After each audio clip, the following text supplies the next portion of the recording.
ಎಲ್ರಿಗೂ ನಮಸ್ಕಾರ. Welcome back to Smita Hosadurga YouTube channel. ನಾನಿವತ್ತು ಒಂದು ಗ್ರೇವಿ ರೆಸಿಪಿ ತೋರಿಸ್ತಾ ಇದ್ದೀನಿ. ನನ್ನ ಫೇವ್ರೇಟ್ ಅಂತಲೇ ಹೇಳ್ಬೋದು. ರೊಟ್ಟಿ ಜೊತೆ ಅಂತೂ ಸಖತ್ತಾಗಿರುತ್ತೆ ಕಾಂಬಿನೇಷನ್ನು. ನಾನಿವತ್ತು ಬದನೆಕಾಯಿ ಎಣ್ಗಾಯಿ ಹೇಗೆ ಮಾಡೋದಂತ ತೋರಿಸ್ತಾ ಇದ್ದೀನಿ. ಜೋಳದ ರೊಟ್ಟಿ ಜೊತೆ ಅಂತೂ ತುಂಬಾ ಚೆನ್ನಾಗಿರುತ್ತೆ. ಬರೀ ಜೋಳದ ರೊಟ್ಟಿ ಜೊತೆ ಅಂತಲೇ ಅಲ್ಲ, ಅಕ್ಕಿ ರೊಟ್ಟಿ ಜೊತೆನೂ ಚೆನ್ನಾಗಿರುತ್ತೆ, ಚಪಾತಿ ಜೊತೆನೂ ಚೆನ್ನಾಗಿರುತ್ತೆ. ಬರೀ ರೊಟ್ಟಿ ಚಪಾತಿ ಅನ್ನೋದಕ್ಕಿಂತನೂ ಬಿಸಿ ಅನ್ನಕ್ಕೆ ಸ್ವಲ್ಪ ತುಪ್ಪ ಹಾಕ್ಕೊಂಡು ಗ್ರೇವಿ ಹಾಕ್ಕೊಂಡು ಸೈಡಲ್ಲಿ ಒಂದೆರಡು ಬದನೆಕಾಯಿ ನೆಂಚ್ಕೊಂಡು ತಿಂತಾ ಇದ್ರೆ ಅಂತೂ ನನಗೆ ತುಂಬಾ ಇಷ್ಟ ಆಗುತ್ತೆ. ಸೊ ಇವಾಗ ಲೇಟ್ ಮಾಡೋದು ಬೇಡ, ವೀಡಿಯೋನ ಸ್ಟಾರ್ಟ್ ಮಾಡೋಣ. ಮೊದಲಿಗೆ ಒಂದು ಪ್ಯಾನಿಗೆ 1 ಚಮಚ ಎಣ್ಣೆ ಹಾಕ್ಕೊಳ್ತಾ ಇದ್ದೀನಿ. ಎಣ್ಣೆ ಬಿಸಿ ಆದ ನಂತರ 1 ಚಮಚ ಶೇಂಗಾ ಬೀಜನ ಹಾಕಿ ಲೋ ಫ್ಲೇಮಲ್ಲೇ ಇಟ್ಕೊಂಡು ಒಂದು 30 ಸೆಕೆಂಡ್ ಶೇಂಗಾನೆಲ್ಲ ಚೆನ್ನಾಗಿ ಫ್ರೈ ಮಾಡ್ಕೊಳ್ತೀನಿ. ನಂತರ ಒಂದು ಕಟ್ ಮಾಡಿರೋ ಈರುಳ್ಳಿನ ಹಾಕ್ಕೊಳ್ತಾ ಇದ್ದೀನಿ. ಹಾಗೆ ಒಂದು 8ರಿಂದ 10 ಬೆಳ್ಳುಳ್ಳಿ ಹೆಸರುಗಳನ್ನು ತೊಗೊಂಡಿದ್ದೀನಿ. ಒಂದು ದಪ್ಪ ಪೂರ್ತಿ ಬೆಳ್ಳುಳ್ಳಿ ಗಡ್ಡೆನ ಹಾಕ್ಕೊಳ್ತಾ ಇದ್ದೀನಿ. ಹಾಗೆ ಒಂದು 2 ತುಂಡು ಶುಂಠಿನ ಹಾಕ್ಕೊಳ್ತಾ ಇದ್ದೀನಿ. ಮತ್ತು ಒಂದು ಹುಳಿ ಟೊಮೊಟೊ ಹಣ್ಣನ್ನು ತೊಗೊಂಡಿದ್ದೀನಿ. ದೊಡ್ಡ ಸೈಜೇ ತೊಗೊಂಡಿದ್ದೀನಿ, ಚಿಕ್ಕದಾದರೆ 2 ಹಾಕ್ಕೊಳ್ಳಿ. ಸೊ ಇವಾಗ ಈ ಟೊಮೊಟೊ ಮತ್ತು ಈರುಳ್ಳಿ ಎಲ್ಲ ಪೂರ್ತಿಯಾಗಿ ಸಾಫ್ಟ್ ಆಗೋವರೆಗೂ ಫ್ರೈ ಮಾಡ್ಕೊಳ್ಬೇಕು. ನಿಮಗೆ ಬೇಗ ಸಾಫ್ಟ್ ಆಗಬೇಕು ಅಂದರೆ ಸ್ವಲ್ಪ ಉಪ್ಪನ್ನ ಹಾಕ್ಕೊಂಡ್ರೆ ಟೊಮೊಟೊ ಈರುಳ್ಳಿ ಎಲ್ಲ ಬೇಗನೆ ಸಾಫ್ಟ್ ಆಗುತ್ತೆ.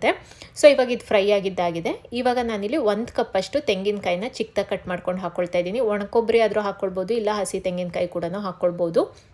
ಮತ್ತು ನಾನೊಂದು ಸ್ವಲ್ಪ ಗ್ರೇವಿ ಜಾಸ್ತಿ ಮಾಡ್ಕೊಳ್ಳೋದ್ರಿಂದ 1 ಕಪ್ಪಷ್ಟು ತೊಗೊಂಡಿದ್ದೀನಿ. ನಿಮಗೆ ಗ್ರೇವಿ ಕಡಿಮೆ ಬೇಕು ಅಂದರೆ ಒಂದು ಅರ್ಧ ಕಪ್ ಆದರೆ ಸಾಕು. ಮತ್ತು 1 ಚಮಚ ಹುರ್ಗಡ್ಲೆನ ಹಾಕ್ಕೊಂಡಿದ್ದೀನಿ. 1.5 ಚಮಚ ಬಿಳಿ ಎಳ್ಳನ್ನು ಹಾಕಿ ಒಂದು 2 ನಿಮಿಷ ಚೆನ್ನಾಗಿ ಫ್ರೈ ಮಾಡ್ಕೊಳ್ತಿದ್ದೀನಿ. ಈ ಪಲ್ಯಕ್ಕೆ ಮೇನ್ ಇಂಗ್ರೀಡಿಯೆಂಟ್ ಅಂದ್ರೇ ಶೇಂಗಾ ಬೀಜ ಮತ್ತು ಎಳ್ಳು. ಸೊ ಅದನ್ನು ಮಾತ್ರ ಸ್ಕಿಪ್ ಮಾಡಬೇಡಿ. ಇದೆಲ್ಲದನ್ನು ಫ್ರೈ ಮಾಡಿದ ನಂತರ ರುಚಿಗೆ ಉಪ್ಪನ್ನ ಹಾಕಿ ಒಂದ್ಸರಿ ಎಲ್ಲದನ್ನು ಮಿಕ್ಸ್ ಮಾಡಿ ತಣ್ಣಗಾಗಲಿಕ್ಕೆ ಇಟ್ಕೊಳ್ತೀನಿ. ಇದೆಲ್ಲ ಪೂರ್ತಿಯಾಗಿ ತಣ್ಣಗಾಗಬೇಕು. ತಣ್ಣಗಾದ ನಂತರ ಒಂದು ಮಿಕ್ಸರ್ ಜಾರಿಗೆ ಹಾಕ್ಕೊಳ್ತಿದ್ದೀನಿ. ಹುರಿದಿಟ್ಕೊಂಡಿರೋದನ್ನೆಲ್ಲ ಇವಾಗ ಮಿಕ್ಸರ್ ಜಾರಿಗೆ ಹಾಕ್ಕೊಳ್ತಾ ಇದ್ದೀನಿ.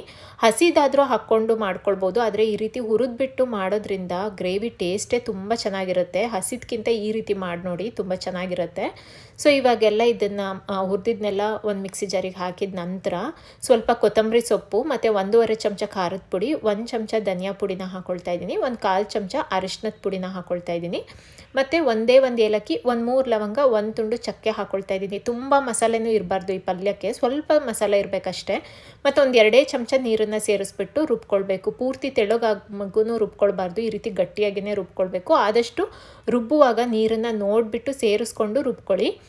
ಹೀಗಿದ್ರೇ ಸ್ಟಫ್ ಮಾಡಲಿಕ್ಕೆ ಚೆನ್ನಾಗಾಗುತ್ತೆ. ಸೊ ನಾನಿಲ್ಲಿ ಅರ್ಧ ಕೆಜಿಯಷ್ಟು ಬದನೆಕಾಯಿನ ಕಟ್ ಮಾಡಿ ಇಟ್ಕೊಂಡಿದ್ದೀನಿ, ಅಂದರೆ ತುದಿ ಕಟ್ ಮಾಡಿ ಇಟ್ಕೊಂಡಿದ್ದೀನಿ. ಈಗ ಬದನೆಕಾಯಿನ ಈ ರೀತಿ 2 ಭಾಗ ಆಗಿ ಕಟ್ ಮಾಡ್ಕೊಳ್ತೀನಿ. ಒಂದು 3/4 ಭಾಗದಷ್ಟು ಕಟ್ ಮಾಡ್ಕೋಬೇಕು, ಪೂರ್ತಿ ಮಾಡಬಾರ್ದು. ಈ ರೀತಿ 2 ಭಾಗ ಕಟ್ ಮಾಡಿಕೊಂಡು ಈ ಬದನೆಕಾಯಲ್ಲಿ ತುಂಬ ಹುಳಗಳಿರುತ್ತೆ. ಸೊ ಅದನ್ನು ಈ ರೀತಿ ಚೆಕ್ ಮಾಡ್ಕೊಳ್ಬೇಕು ಕಟ್ ಮಾಡಿ 2 ಕಡೆನೂ. ಮತ್ತು ಬದನೆಕಾಯಿ ಕಟ್ ಮಾಡಿದ ನಂತರ ಬೇಗ ಕಪ್ಪಾಗಿಬಿಡುತ್ತೆ, ಅದಕ್ಕೆ ಉಪ್ಪು ನೀರಿಗೆ ಹಾಕಬೇಕು. ಎಲ್ಲ ಬದನೆಕಾಯಿ ಕಟ್ ಮಾಡ್ಕೊಂಡು ಉಪ್ಪು ನೀರಿಗೆ ಹಾಕ್ಕೊಳ್ಬೇಕು. ಸೊ ಇವಾಗ ಎಲ್ಲ ಬದನೆಕಾಯಿ ಕಟ್ ಮಾಡಿದ ನಂತರ ನೀರನ್ನು ಪೂರ್ತಿಯಾಗಿ ತೆಗೆದು ಮಸಾಲನ ಮಧ್ಯದಲ್ಲಿ ಸ್ಟಫ್ ಮಾಡ್ಕೊಳ್ತಾ ಇದ್ದೀನಿ. ಈ ರೀತಿ ಎಲ್ಲದನ್ನು ಮಸಾಲನ ಕೈಯಲ್ಲೇ ತುಂಬ್ಕೊಳ್ಳಿ ಚೆನ್ನಾಗಿ. ಹೀಗೆ ಎಲ್ಲ ಬದನೆಕಾಯಿಗೂ ಮಸಾಲನ ಸ್ಟಫ್ ಮಾಡಿದ ನಂತರ ಒಗ್ಗರಣೆ ಮಾಡ್ಕೊಳ್ತೀನಿ.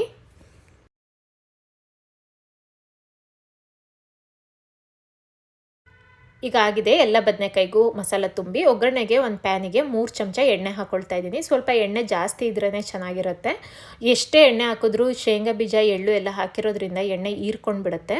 ಇವಾಗ ಎಣ್ಣೆ ಎಲ್ಲ ಚೆನ್ನಾಗಿ ಬಿಸಿ ಆದ ನಂತರ 2 ಕಟ್ ಮಾಡಿರೋ ಈರುಳ್ಳಿ ಮತ್ತು ಸ್ವಲ್ಪ ಕರಿಬೇವನ್ನ ಹಾಕಿ ಈರುಳ್ಳಿ ಟ್ರಾನ್ಸ್ಪರೆಂಟ್ ಆಗೋವರೆಗೂ ಫ್ರೈ ಮಾಡ್ಕೊಳ್ತೀನಿ. ನಂತರ ಮಸಾಲ ತುಂಬಿಟ್ಕೊಂಡಿರೋ ಬದನೆಕಾಯಿನ ಹಾಕ್ಕೊಳ್ತಾ ಇದ್ದೀನಿ.